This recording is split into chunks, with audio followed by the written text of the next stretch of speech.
Dobrodošli na Jezikomat, kanal na kojem rješavate svoje jezične dvojbe.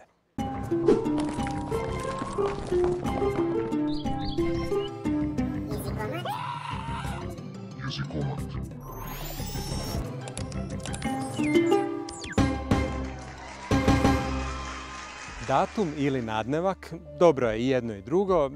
Problem je jedino kod tog nadnevka što je teško od njega tvoriti glagol, pa onda kažemo ipak datumirati, iako smo svjesni da je riječ podrijetlom latinska.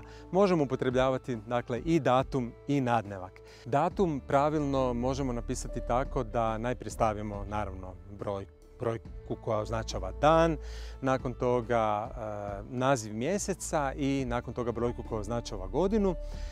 I danas je 1. kolovoza 2022. godine.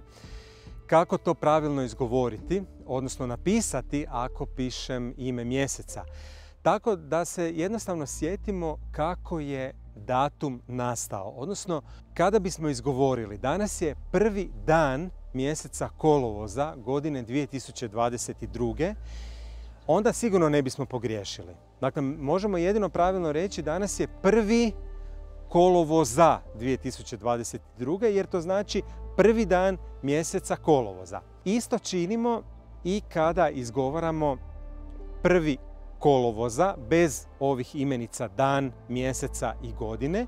Dakle, jednostavno maknemo dan, maknemo mjesec, maknemo godinu i ono što nam ostaje to je pravilno. Dakle, danas je 1. kolovoza 2022.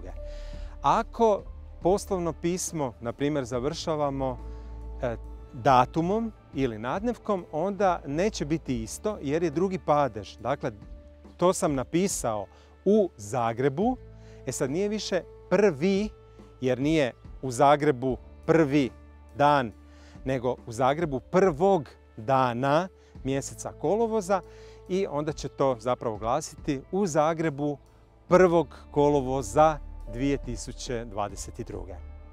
Hvala vam lijepa na praćenju i ne zaboravite sitnice, one su u jeziku vrlo važne i trebamo ih što prije naučiti poštovati.